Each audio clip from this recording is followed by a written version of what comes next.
peteng, kabut mudhun nutupi dalan. Alas wingit dadi bisu, nanging rasa ora tentrem.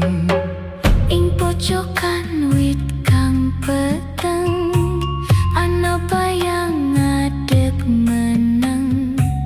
Ora opah nanging nyawang, getar ati tanpa sebab.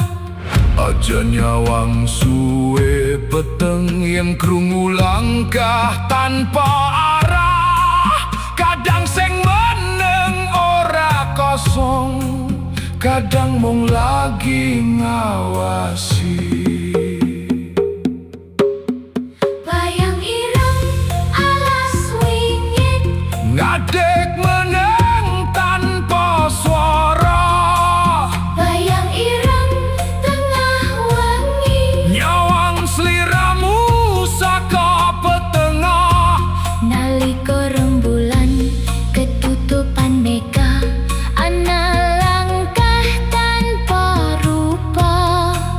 Bayang ireng alas wingit, Aja nganti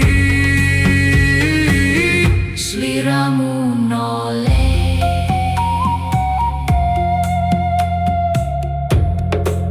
Suara godhong opah lirih, angin nggowo ambune teles.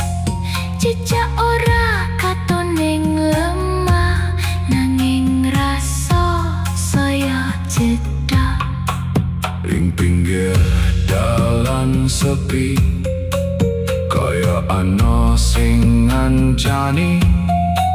Nalika nyawang buri alon, bayang kuwi wis ilang.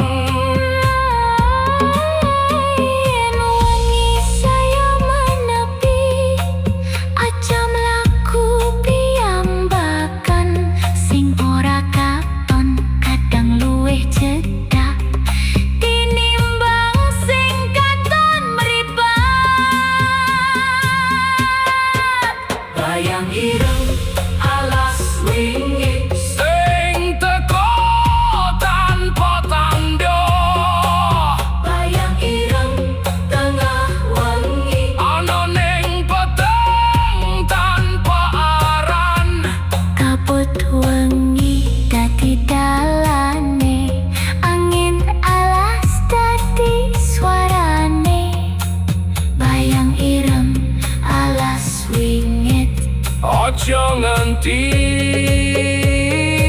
sliramu kesasar. Ojo noleh, ojo nyawang, yen krungu suara jenengmu.